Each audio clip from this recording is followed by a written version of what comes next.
Good morning, everyone. I do see we have quorum, so we were going to be continuing on. I will call this meeting to order. Is there an on-site packet? Madam Chair, this is Linda Davies, practice specialist. There is no on-site packet. Thank you. Are there any additions or revisions to the agenda?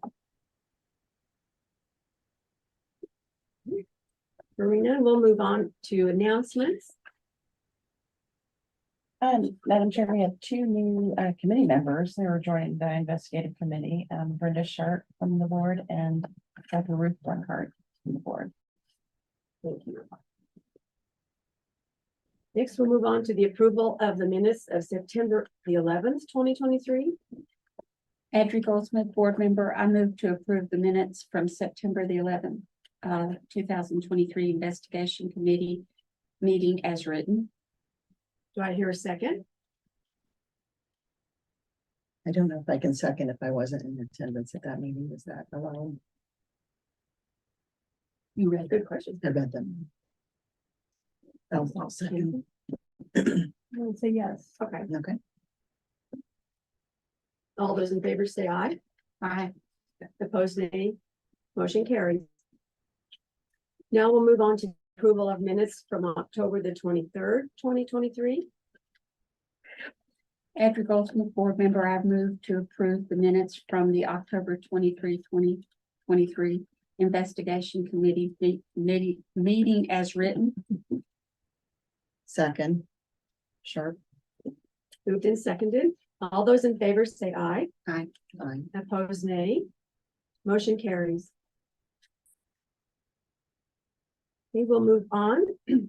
The consent item agenda, a new regulation review process. Is there any discussion on that? Is it been already filled out for us, right? Yes, The but what answers to you the questions I had thought. discussed in September. Right. So if there are changes, then we need to discuss those. And But otherwise, it looks like this paperwork has been filled out as requested by us to do. Because it looks good and it looks like exactly what we want. So now we're ready. Sorry. Andrew Goldsmith, board member, I move to approve the consent item agenda, which includes new regulations, final review processes for KAR 60-3-10-110, unprofessional conduct,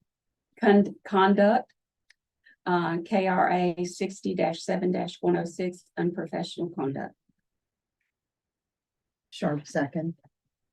Been moved and seconded. Is there any further discussion? Okay, hearing none, all those in favor say aye. Aye. Aye. Opposed, nay. Motion's carried. Do we have any more from this committee that's due? No, investigative only have the two. Great. Very good. We're done with that. Great. Okay, we'll move on to unfinished business, the investigative committee changes.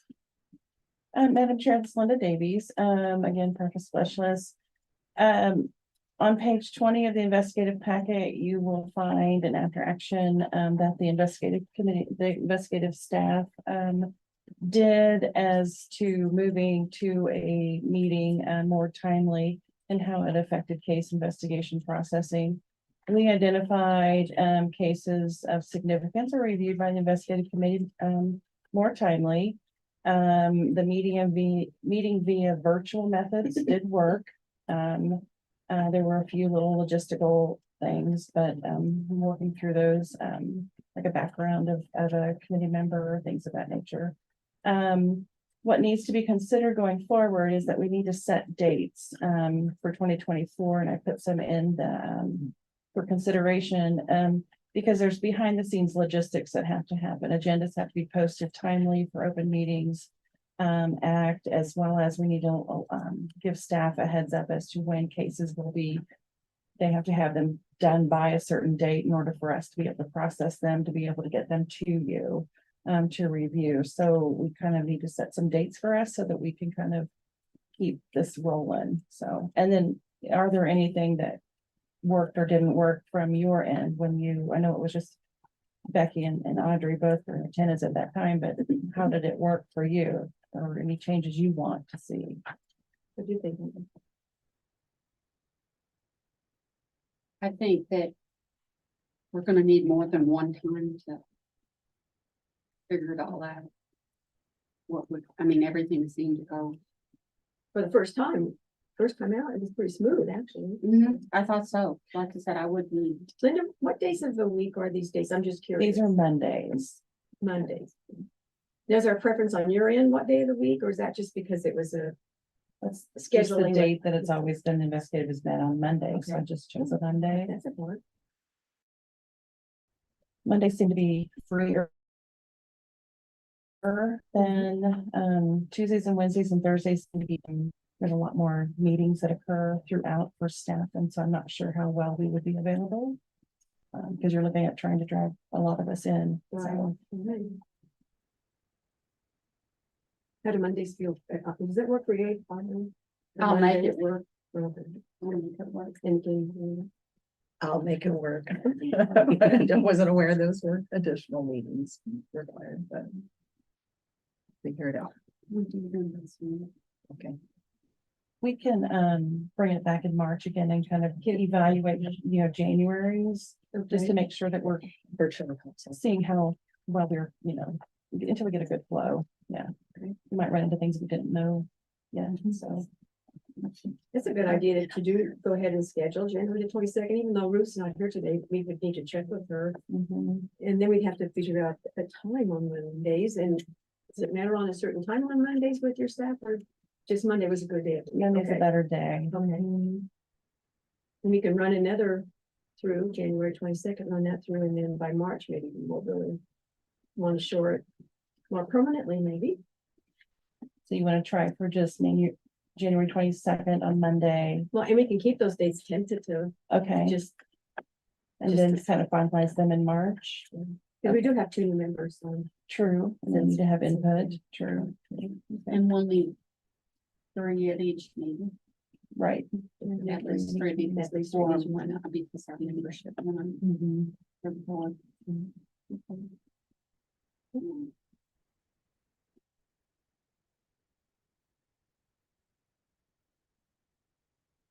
Okay, moving on to new business. The committee description from KSD and articles. On page 21 of your packet is the purpose of the committee as laid out in the KSB articles.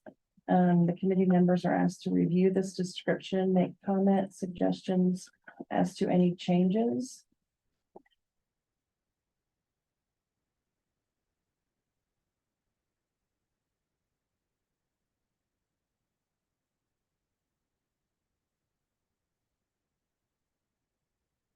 Carol, did you want to expand on anything further from that or? Yeah. No, I mean, this is Carol Moreland. The basic reason that this is in here, if you remember at the board meeting, last time. They said that, they wanted the committees to look at their parts of the articles. Because we always try to look at the articles maybe every year, every 2 years. So it's time to do that. And that's what the board directed staff to do, is to put the committee description in each of the committee packets. And then the committees could discuss and see if this is how they wanted it to continue.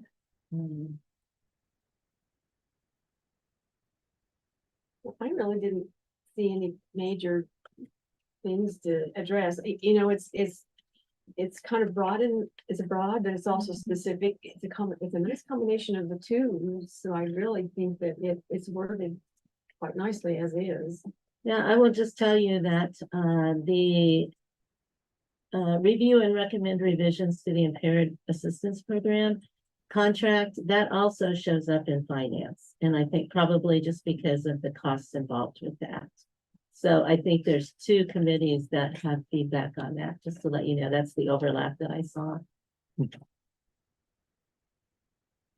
they would be evaluating it from financial, right? And we'd be Probably more evaluating so. it from the purpose and need and the outcomes. And I would think as far as the actual content and stuff, probably would come more so from this committee.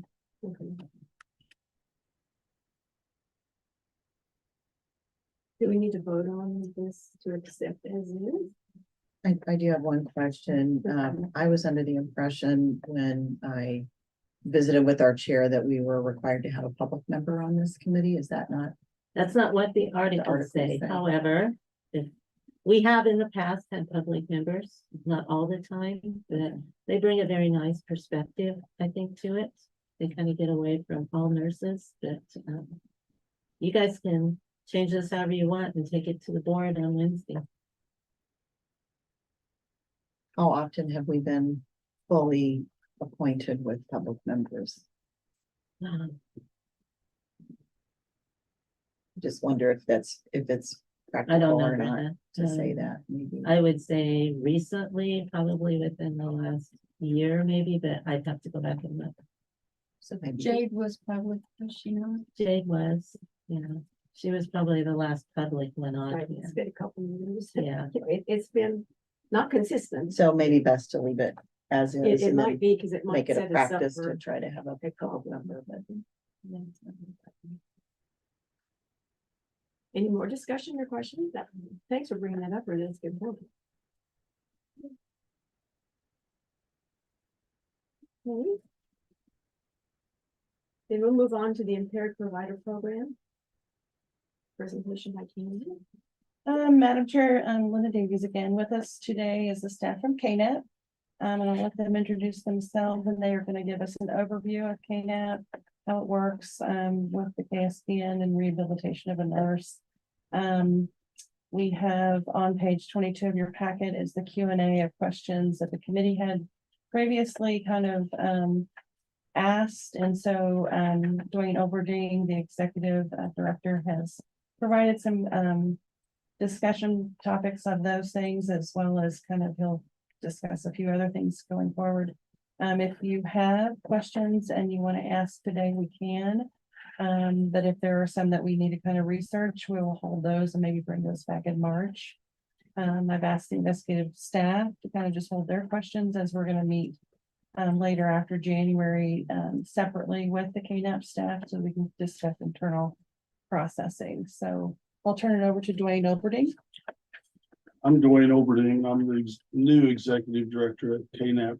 I'm thinking, Elizabeth, did you want to go first because you're the program manager, and then I'll hit the Okay, overview. Is that all right?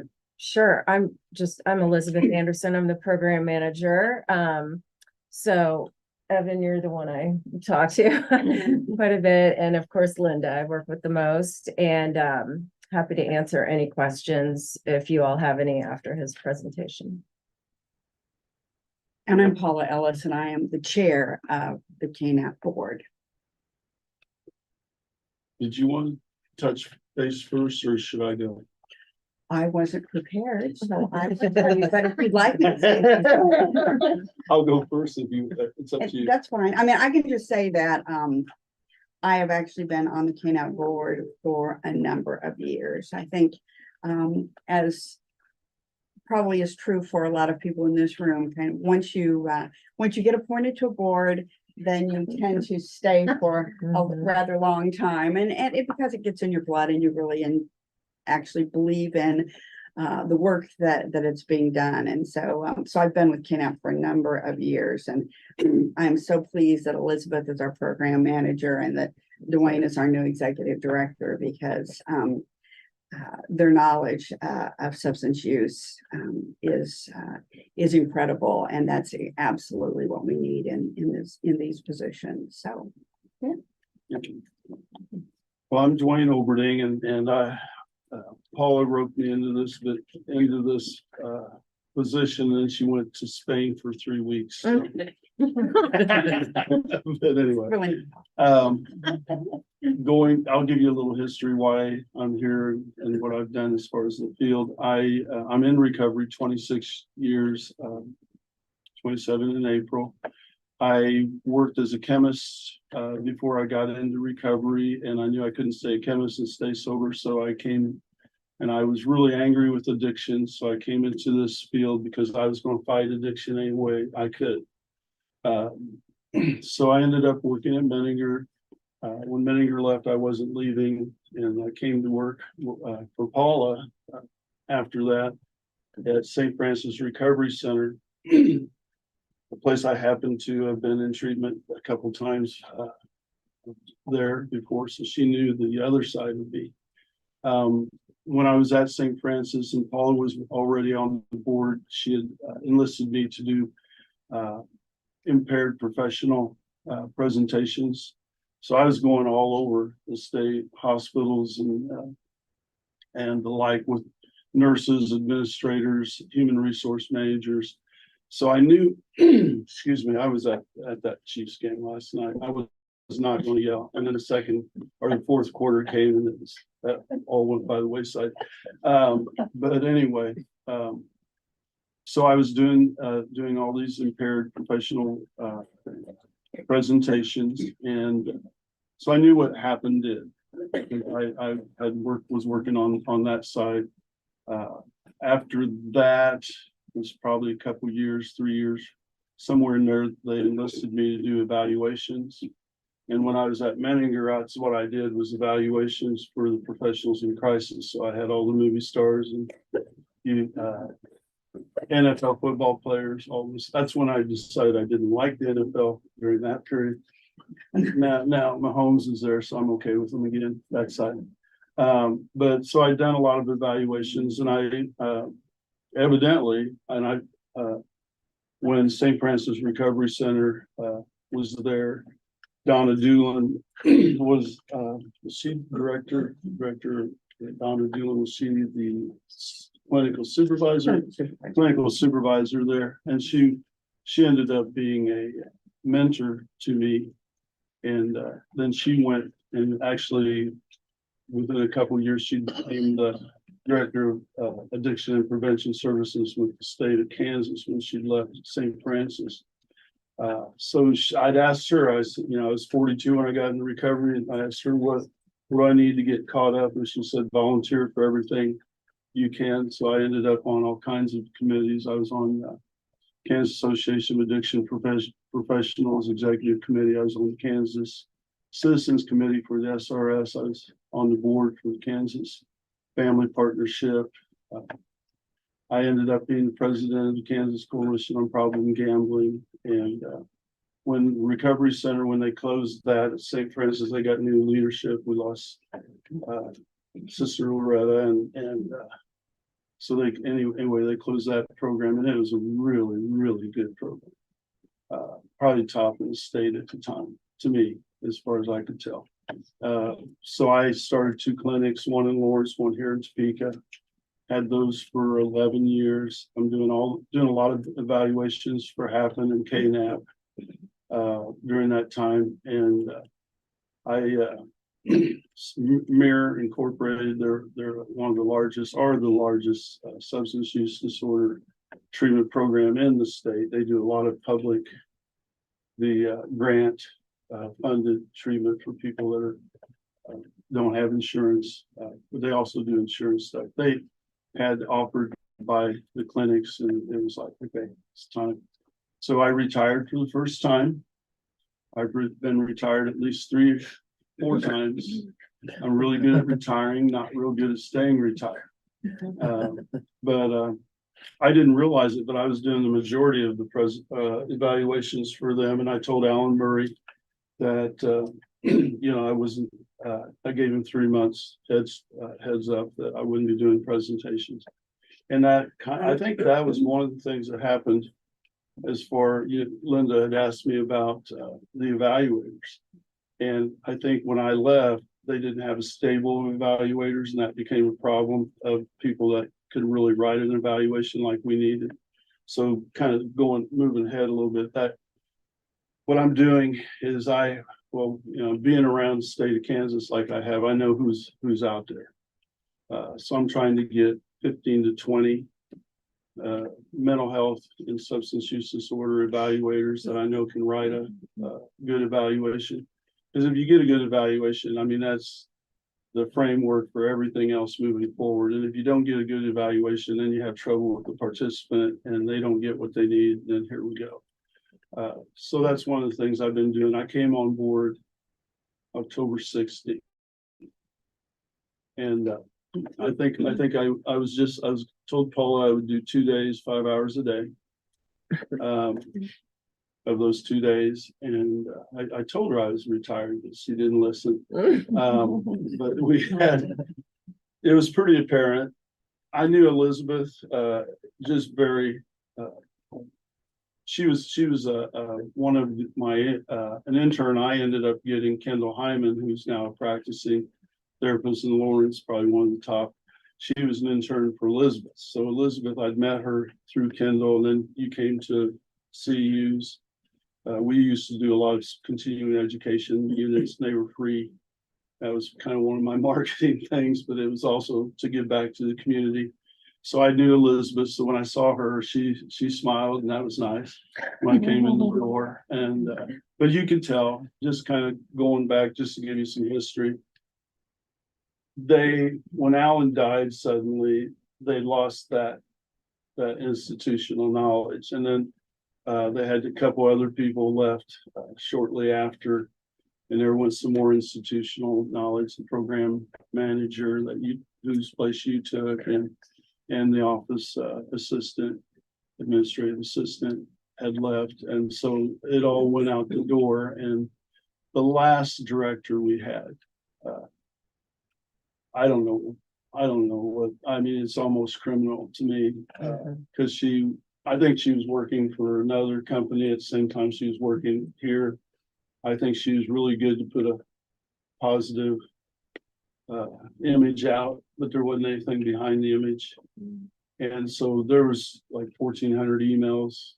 There was 700 to a different company that she was working for, 700 or so for our program. The other ones were answered, like to me, like the ones that we had that were for KNAP, a lot of them had went by the wayside. So it was a mess. It was pretty clear after the first 2 days. I spent about 9 hours a day the first 2 days, and it was pretty clear to me what, I'd talked to Lindsay Granger's the other employee there, and Elizabeth. It was pretty clear that KNAP was not anywhere close to what they'd been when I was working with Dr. Mary Carter and John Childers and Alan Murray. So I don't know when Alan passed. What was that? Almost 2 years ago or so. February of 2021. Yeah.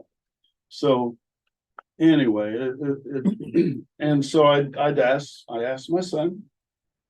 I said, should I come out of retirement? And I'd already, I talked to him a little bit about, Happen and KNAP, and he goes, well, don't they save lives? And Adam's the senior director of critical care at KU Med.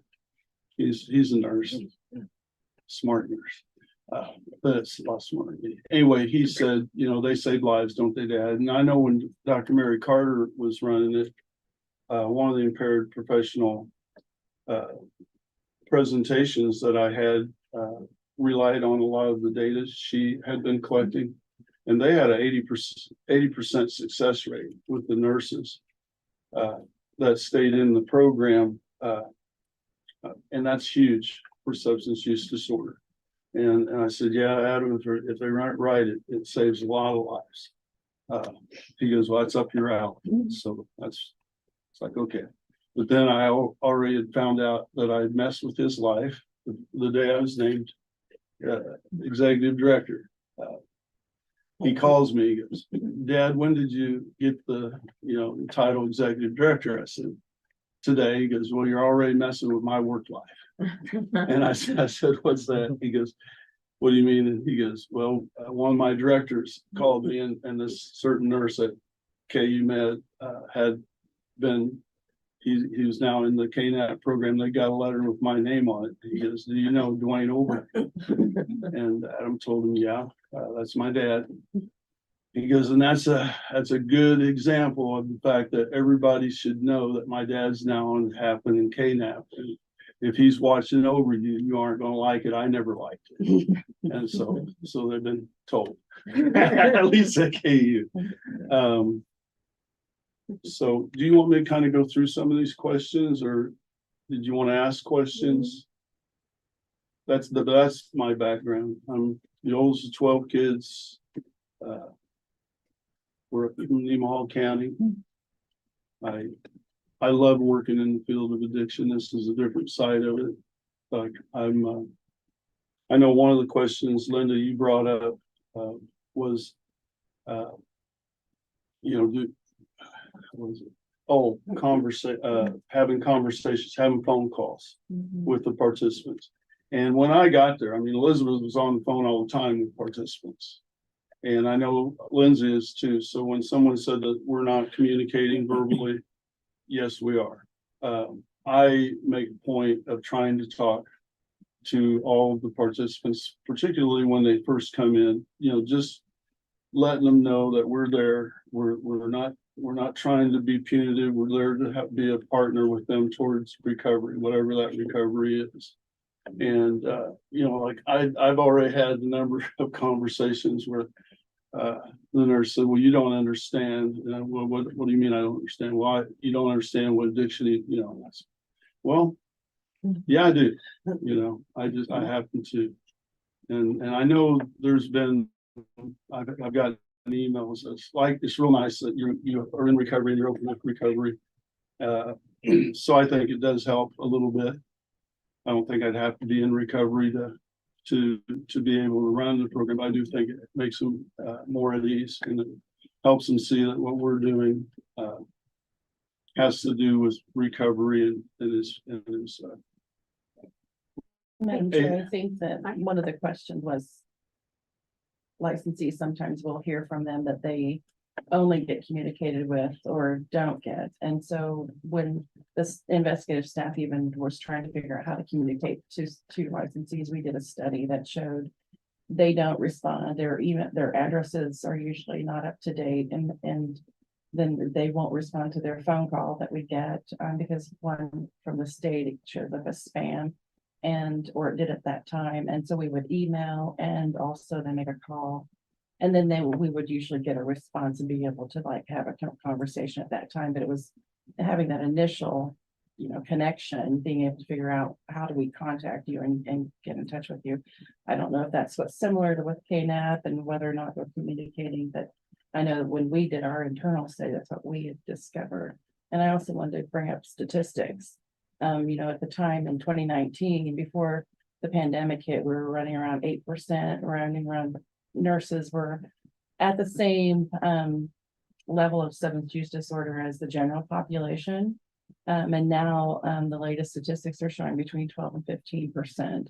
And so that's not just for nurses, but it's for general population. And so the mental health triggers are in there as well. And we also are, we've read a lot about the nurse suicide rates are up. So it's a very timely topic. It's a very needed avenue to be able to rehabilitate a nurse. So those are my comments. And just adding to that, that was one of the questions.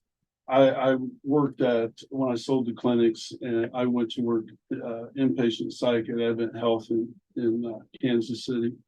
And when the pandemic hit, we got a whole lot of people that had relapsed because they'd lost that connection, that interpersonal connection with people in meetings because they couldn't go.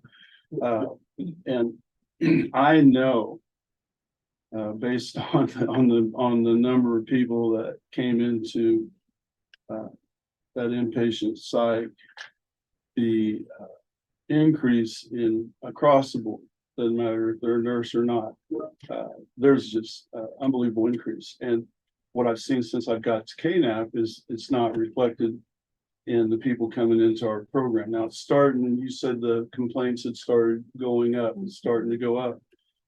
I don't know why we're not seeing that as much as I assume we should. I'm hoping that it's not because nurse managers are so short on nurses and they're looking the other way. I hope that's not it. I'm hoping that when I get back out and doing presentations at conferences and hospitals and stuff like that, more people will know about what we do. And because when I did it for Paula on Happens' behalf and KNAP's behalf back in the 80s, but not 80s, it was 2002, 3, 4, 5, somewhere in there. every place I'd go, next thing you know, you get nurses that were either referring themselves or from the employer. So I think that'll happen. Just every time I say happen now, it just makes me smile. Anyway, I got Linda, and this is kind of going back to the presentation and marketing and stuff and that stuff. Linda has agreed. Thank you. I think I enlisted her, but she hasn't said no yet. But she's going to work with me and Troy Butcher, who's the head of the KU Med impaired professional committee. He's like the expert there. And Paul says I know him from St. Francis. I'm sure it's kind of like Carol. I knew I'd heard of Carol's name. I could not picture the face. I had 13,000 contacts when I sold the clinic. I pared it down to 3,000. I had to apologize to Carol that hers had went out with 10,000 others, but she didn't make the top 3,000. She will now. But anyway, Troy and I and Linda, we're going to work to try to make sure the impaired healthcare professional presentations are up to date.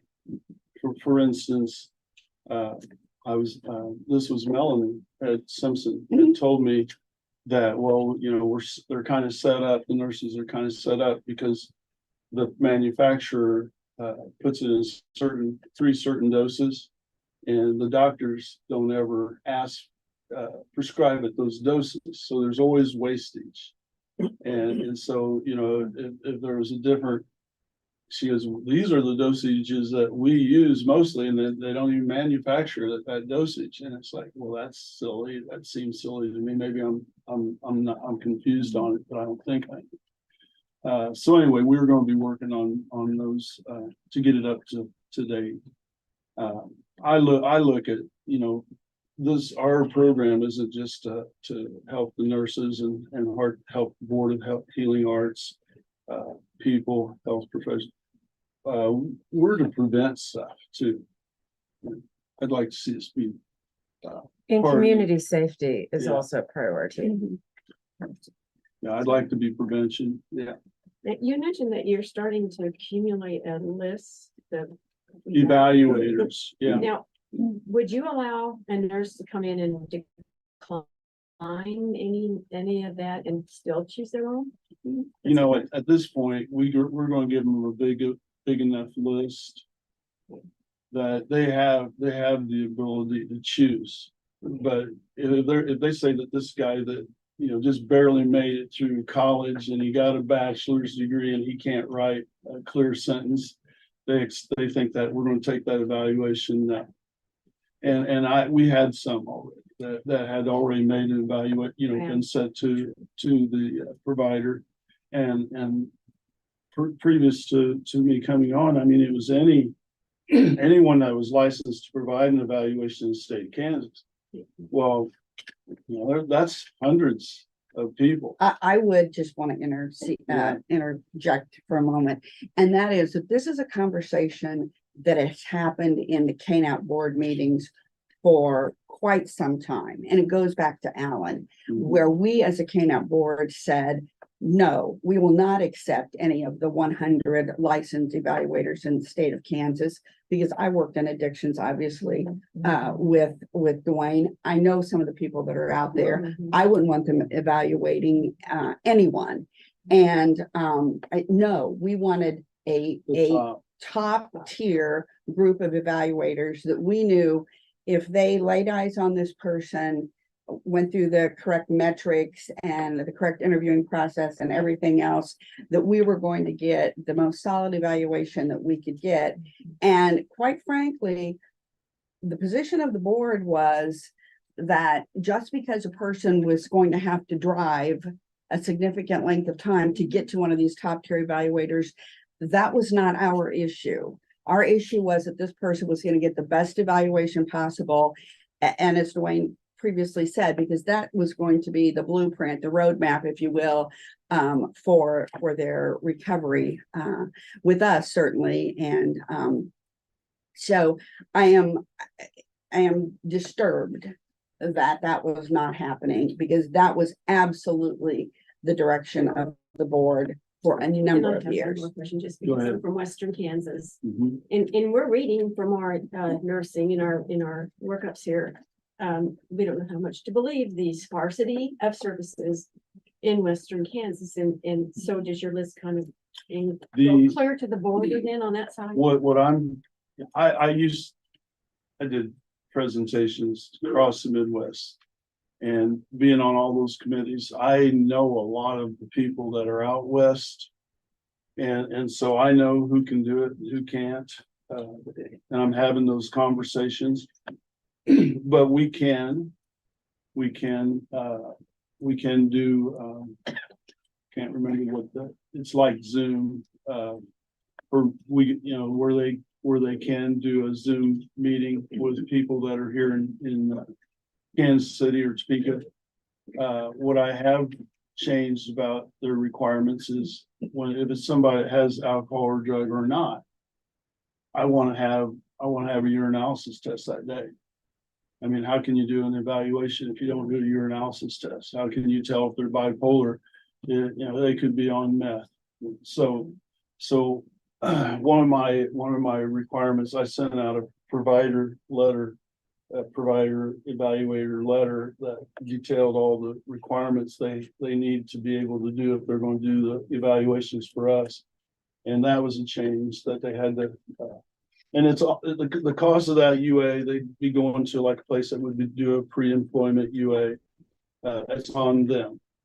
Okay. And then also on there was a requirement that they collaborate directly with me. If I'm not in the office, it'd be with Elizabeth. So that, because a lot of times we get information from the investigative boards that they don't have. And once we get a release, we can share that with the evaluator. And I know as an evaluator, I get them in my office, I'm about ready to start the question and answering. If I tell them, well, one of the things that's going to happen today is you're going to go get a random UA.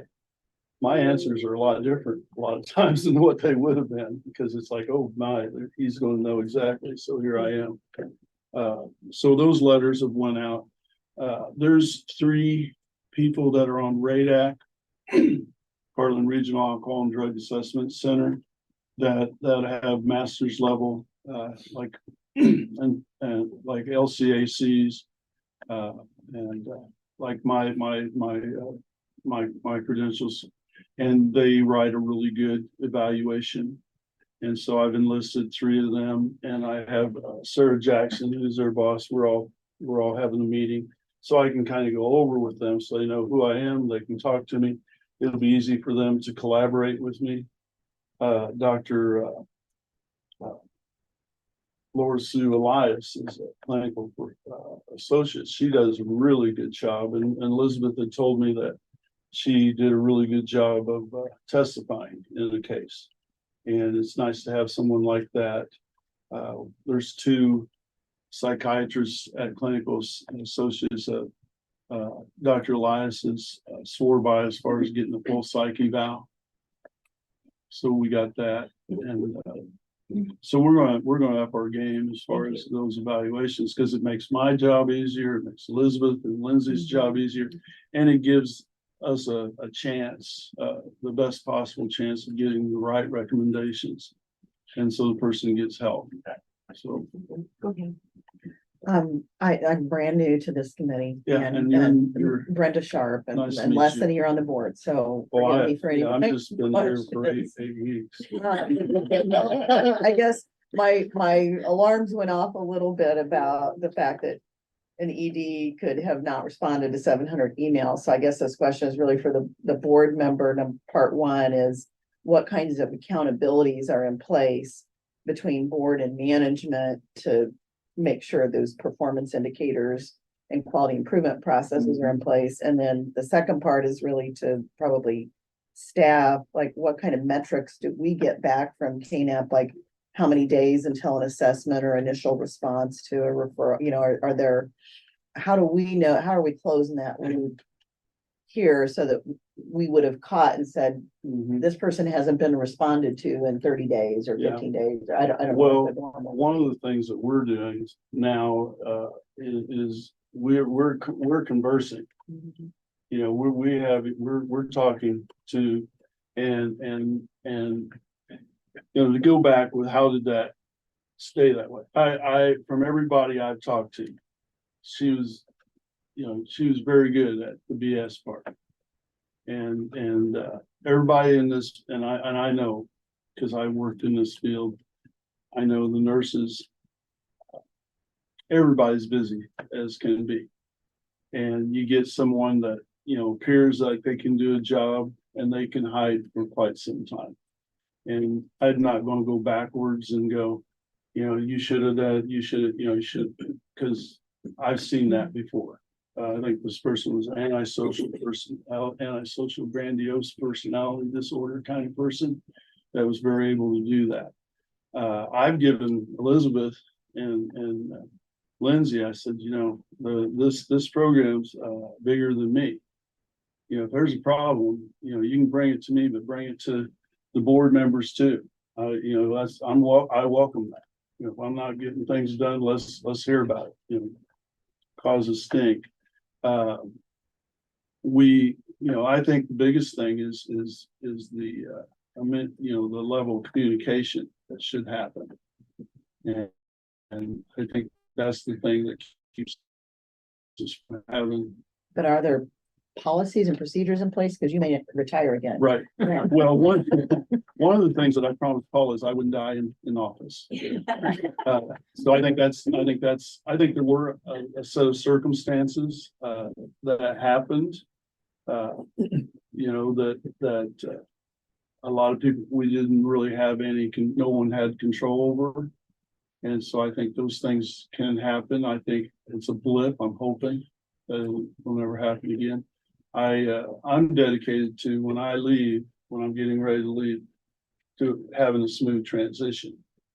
And Paula, making sure. what are your, Well, we did not Process have a of smooth learning. transition with, obviously, with the last person.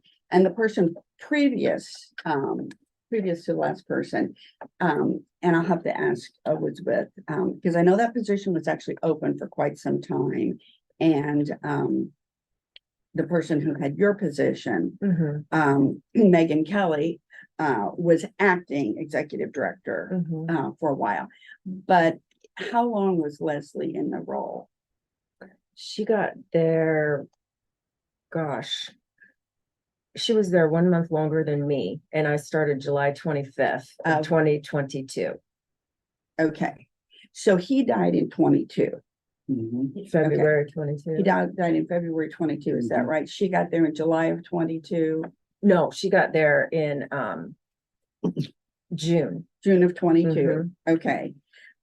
So we were from February to June with Megan as the interim. Yes. And then then we had a new person, so it was just, this is sounding like an excuse and I don't mean it to be, but it was kind of a startup, Facts. you know, you're kind of starting up then because again,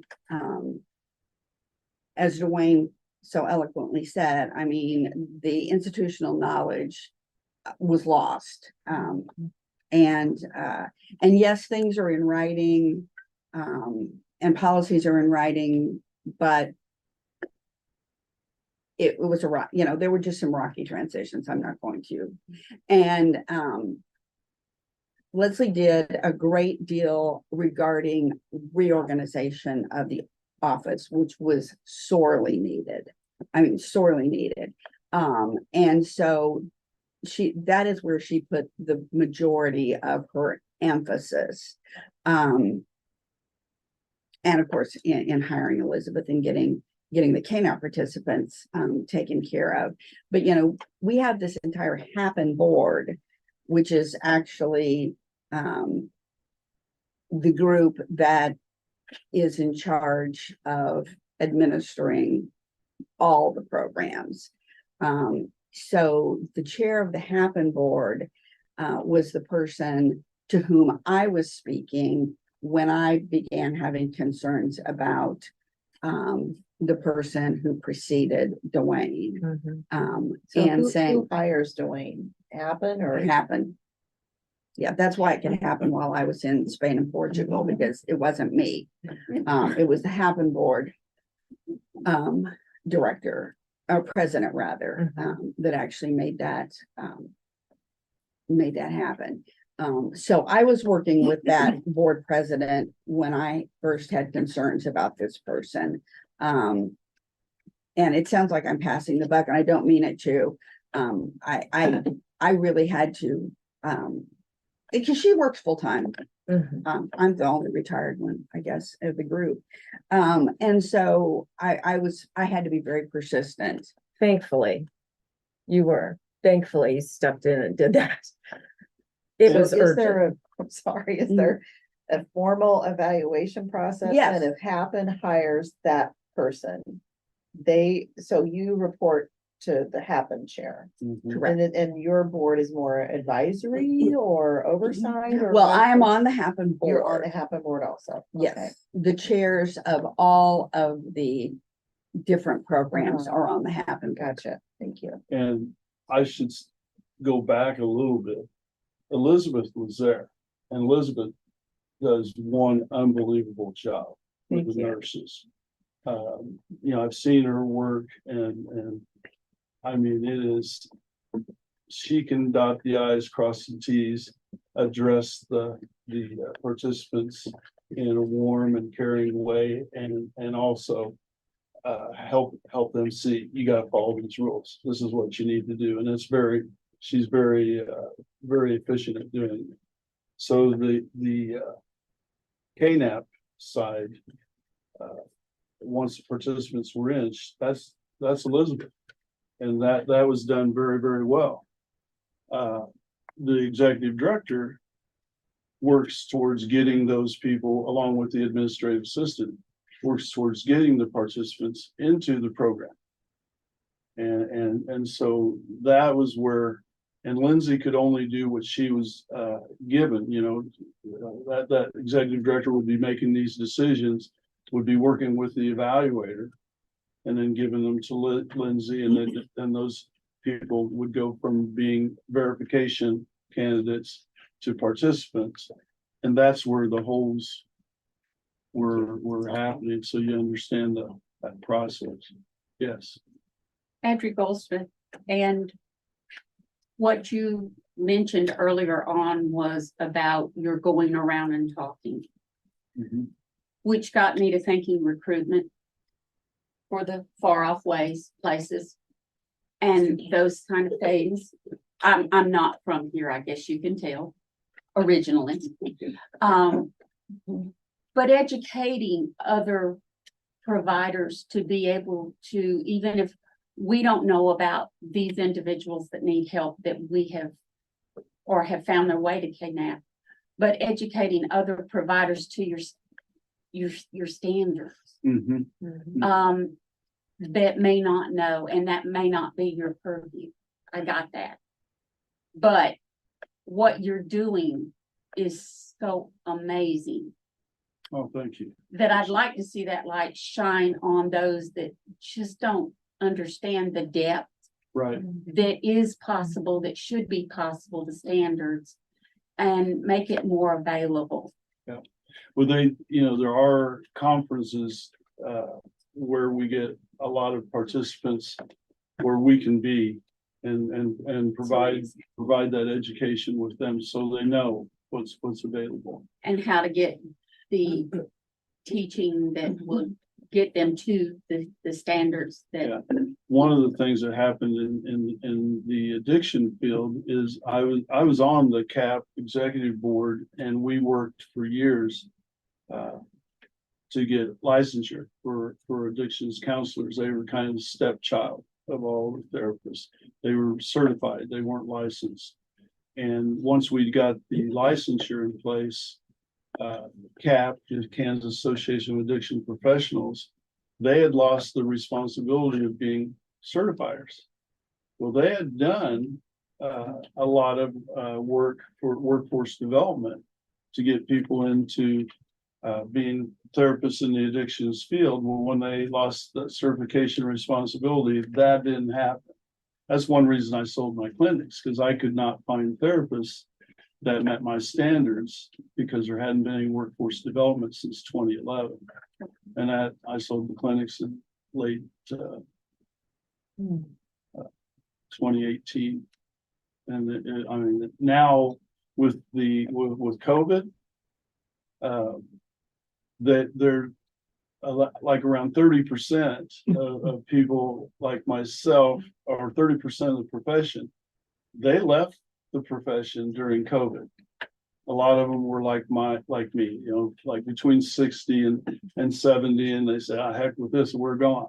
So then they lost a whole lot of therapists, and which didn't help the matter, but it did increase addiction counselors and therapists salaries by about 30%.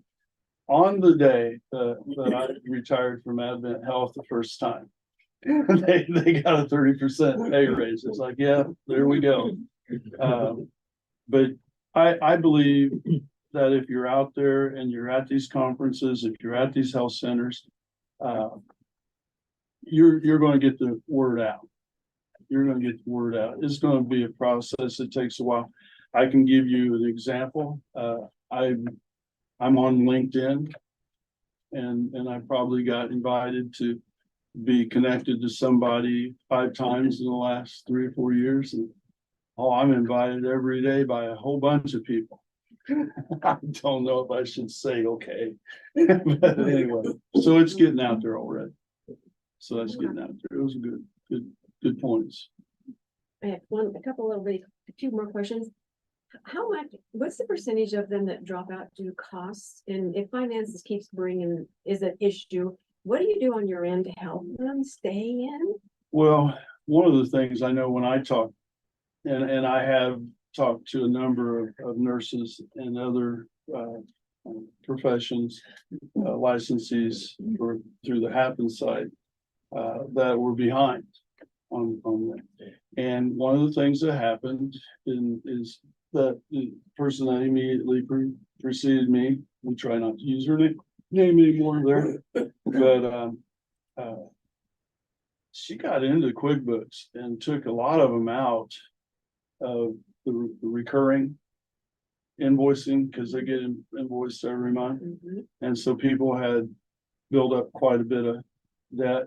Now, some of them showed a lot of responsibility and accountability, and they would email or call us, "Hey, I didn't get an invoice," but not all of them.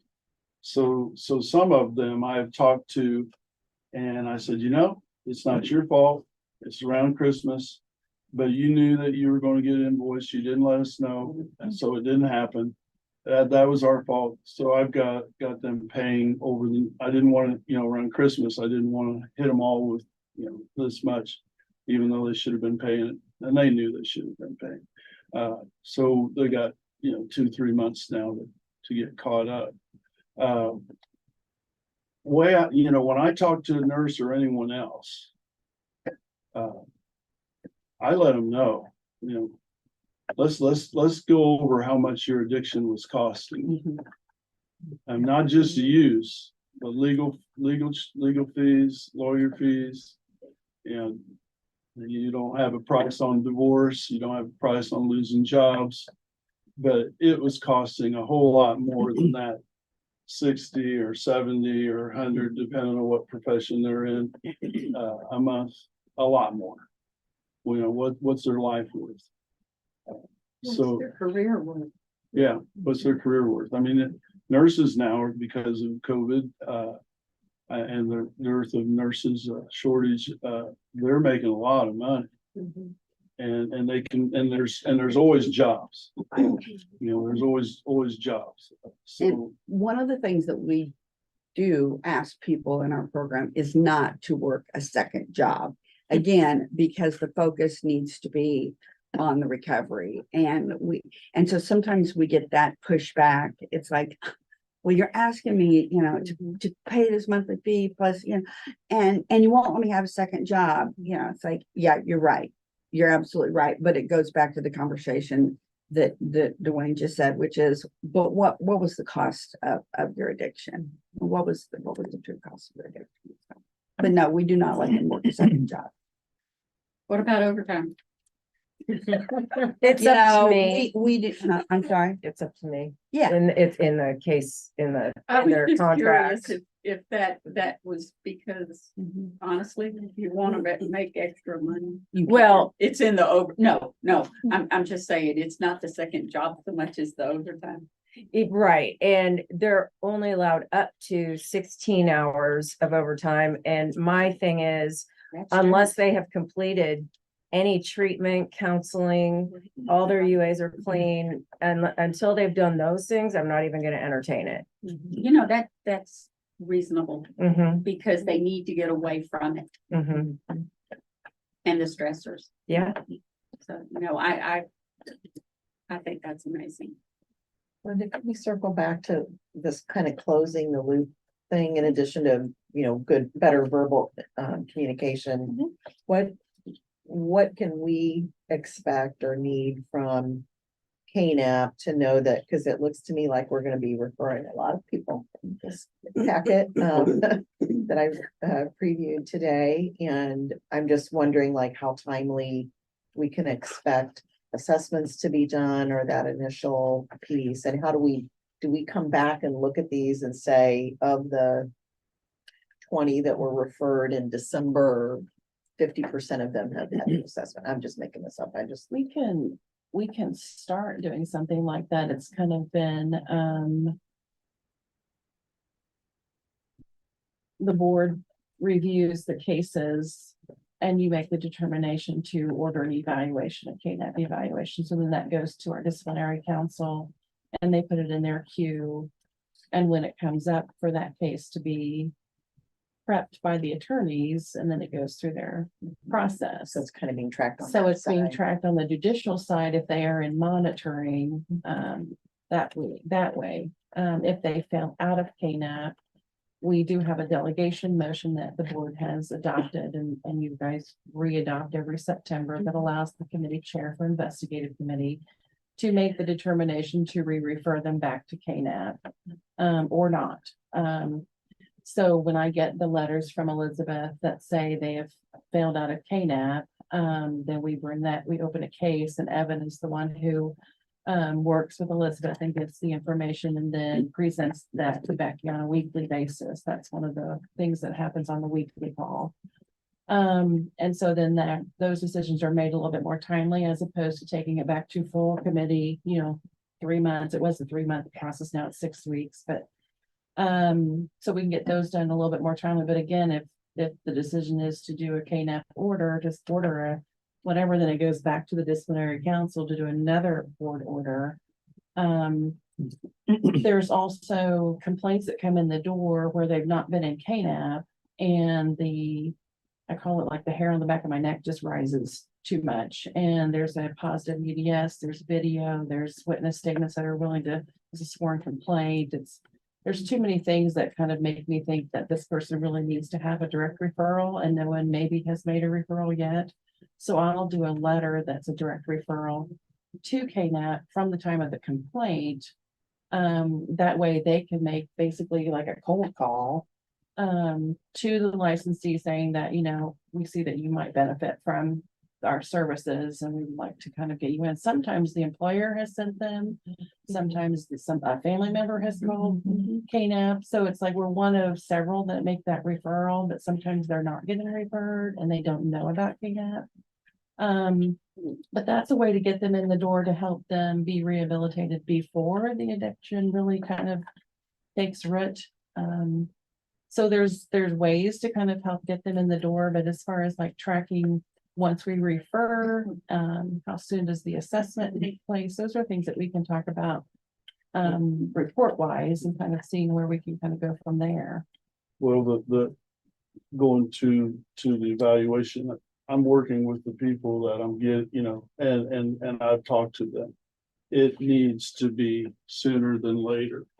And if you have a nurse that they found in the bathroom with an IV in their arm, I'm calling that person and saying, okay, here's what you gotta do. You know, you need to get treatment now. They just had a alcohol related wreck. You know, because by the time they get reported, It's been a long time. it's been a while. You know, if I got somebody's had 2 DUIs, well, you know, the first DUI, you go, well, I'm never gonna do that again. You know, then they get the second DUI, they've broken their rule. And they've had a lot of driving where if they'd have just got caught, they'd had another DUI. And so timeliness is huge, because if you're timely, that's when they're gonna be more motivated. Right. So we want to get them in there as fast as we can. And, you know, if Linda, you know, can move them in sooner, it's going to save the public a lot of heartache. It's going to save that person a lot of heartache. And we're more timely, so they're going to have a better chance of getting being motivated on what they need. You know, I had a dentist that was inhaling nitrous oxide. And the report had came in a long time ago, and that was my predecessor, so it didn't get taken care of. But if you got somebody that's, you know, they're no, it wasn't that. No, this was actually a nurse anesthesiologist. So it was inhaling nitrous oxide, really hard to catch. Okay, the UA, there's, I mean, even a blood sample, you're not going to catch that. It gets into the body and it's gone out when you're breathing.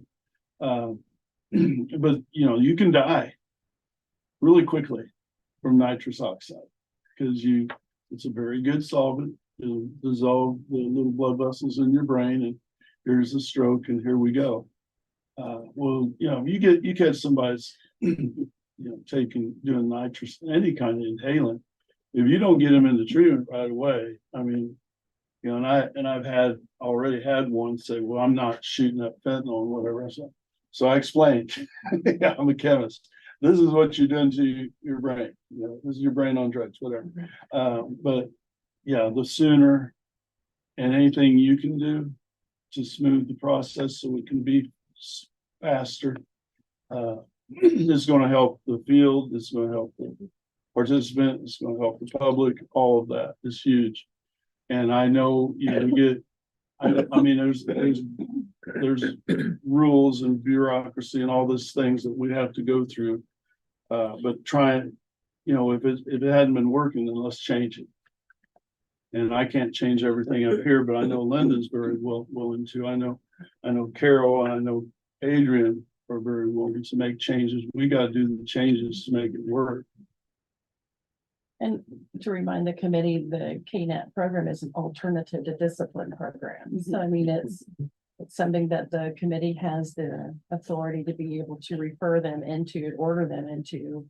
As far as getting an order of board evaluation is what you currently have. You don't have any, I don't think we have a statute currently that says that you can order them in KNAT. That's been reviewed, but it's something that probably has to come back up at some point. And have that discussion again, but I think we needed to have more educated board members to understand if we're going to go that route. Because this is really an alternative to other Yeah. disciplinary action. Right. If people are in our program and they haven't been known to the board prior to entering into our program, and they are adhering to their agreement and working with Elizabeth and showing up for their UAs, all their meetings, doing everything they need to do, having completed all the recommendations, they can go through the entire program and never be known to the board, which is that the nurses in Kansas, I don't believe, understand what a blessing that is. Is that in our newsletter? Are we doing any information that this is available? It's been Is in the that newsletter something- always. It's In been our in the newsletter. They've got you're working on another KNAT brochure. You link Okay. to the KNAT website. I think the facilities know this. And it's, you know, for state of Kansas, the nurse has the option to self-refer without knowledge to the board. But the first time that they get a warning letter or non-compliance, then the board becomes known to this, that they are in KNET. And, you know, before COVID, when I was doing some data, it's like very few make it all the way through without ever becoming known to the board. I would applaud that considerably, because that means they've taken it very seriously and been accountable. And, you know, it's a 3-year program. So it's timely on them to be able to do that and hopefully rehabilitate, but, are we catching them timely? I mean, I don't think so. I think that Not now, not yet. if you've had a DUI, it's the first time you've gotten caught drinking with driving, but it's not the first time you've actually had a glass of alcohol, so. How does that compare to other states? Are other states, is their referral process different? It depends. Some other states have an internal impaired provider program within the Board of Nursing. And we are the one of the states that contracts that piece out. Because it's a very essential and very, you know, specific, and we don't have the staff to be able to do that internally.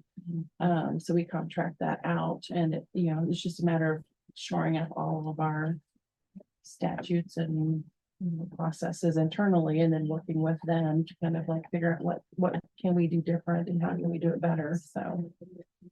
Do you know of any other states, Paula, that? you're You know, familiar with? I never went to one of the conferences for the impaired provider of the states. I know we sent Alan and Megan to those conferences. So you know what, I don't know the answer to that. The NCSBN is also very much into substance use disorders research and stuff too. I know they're looking at a variety of states currently. And we looked at that, being part of that research, but we just didn't feel like we were ready. A couple of years ago, I believe is when they first were asking us to see if we would want to, and it sounded like it would be really good to participate, but we just were not, we didn't have all of our T's crossed and I's dotted to be able to participate. So I'm looking forward to having that research outcome presented, I think in 2025 or 2026. Yeah, so we'll see what that says, and see what kind of metrics they maybe come up with, and see how we can kind of like shore up our own programs and what we do internally. And then if there's another one that comes out from there, maybe we can be ready for the next one, so. Well, thank you for coming. It's so fun to see names with faces all these years. I've been sitting on this committee almost 8 years. And finally get to see a couple faces after I read the names. It was very helpful. I appreciate the explanation behind the feedback and stuff we were hearing from the nurses from KNAB, which explain all the whys and what happens, and excited to move forward. This is sounding very, very exciting. I'm so glad you came today. Oh, well, appreciate it. You know, I told Linda that if anyone wants a little bit of training on addiction and stuff, I mean, that's what I've been doing, is a lot of that, so. Thank you.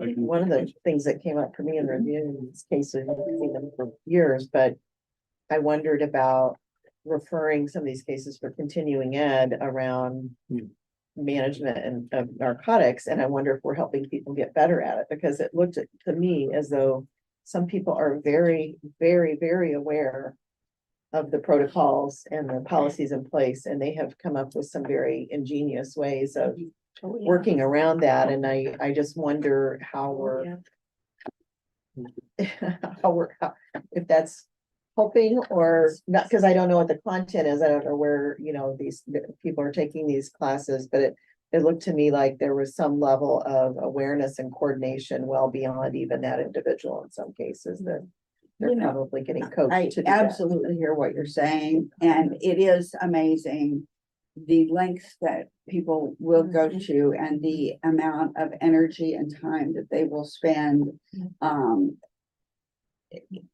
to Circumvent it. absolutely circumvent. But again, that's the power of the substance use. That's the power of the addiction. And, you know, I never forget that, you know, the word addiction actually comes from a Latin word, addictus, meaning slavery. You're a slave. You're a slave to the substance. And And it is the most important thing in the world. And so people do go to all kinds of lengths. But the truth of the matter is, again, the astute leader, unit manager, you know, this can be happening, but there are other signs. There are always signs. There are always things going on, and colleagues, you know, have a piece. You know, managers have a piece. Family know. You know, everybody has a piece. They know. They see something. It's putting it all together and realizing what's going on. And we're lucky that we have a board that understands this and is involved and supportive of what we are doing. So. And I can, that's one of my education is showing how addiction, why it is so powerful. And based on the fact that it uses our survival wiring to kill us. That's what it does. It uses our survival wiring to kill us. So if you ever want to see that, I have it to show whoever wants to come. Thank you. I know we have several cases to go over today, so we're gonna need to. Can we finish up with the KNAP statistics? Yeah, on page 26 is I get a quarterly statistical summary from KNAP, and so these are some of the things that have been always presented in the past. We can always add and change and adopt a few other ones as needed. But these are the ones that we currently see. And then they also do an annual report for us at the end of fiscal year.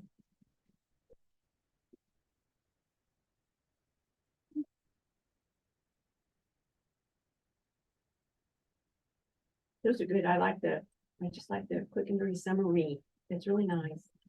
If you want something else added, Put I it mean, all together. feel free to think about it and let me That's know, really and nice. I'll work with Elizabeth and see if there's ways that they could pull data differently.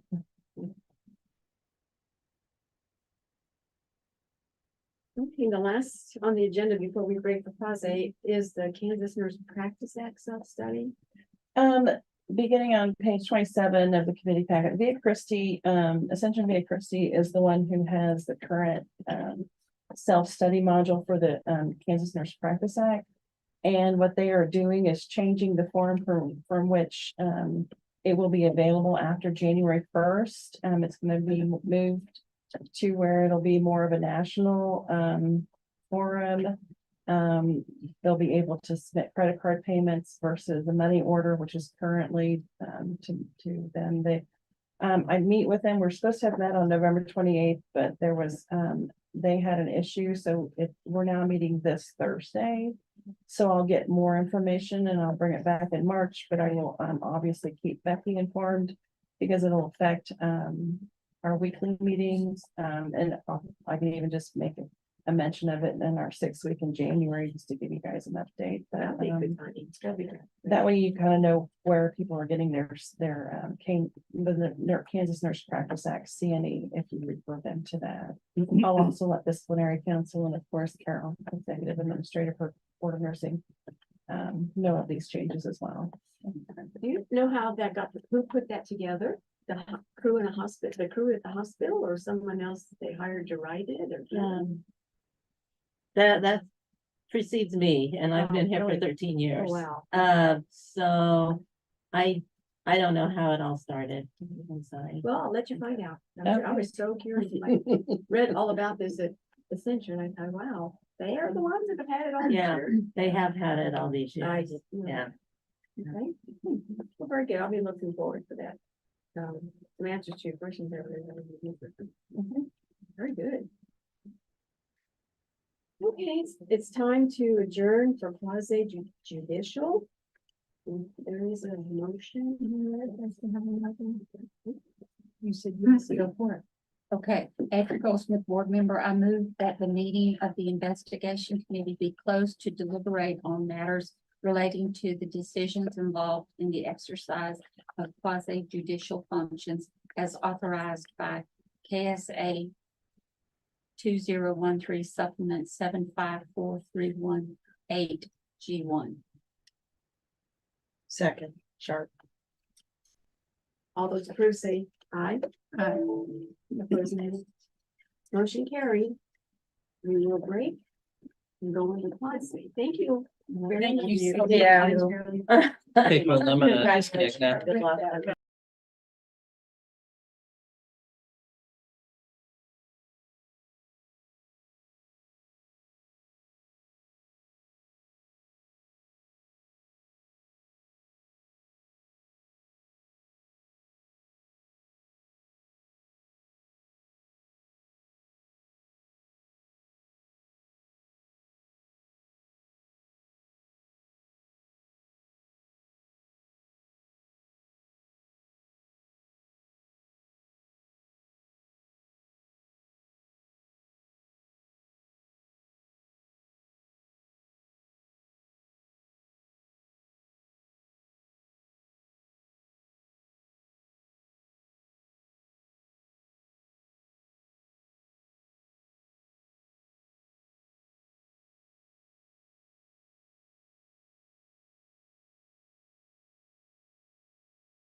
you. The investigative committee will now reconvene again. Our next agenda item is the agenda for March 2024. Oh, I forgot them. I'm sorry. Excuse me. I forgot to read the motions. Okay, we're We need ready. to read motions, sorry. Okay.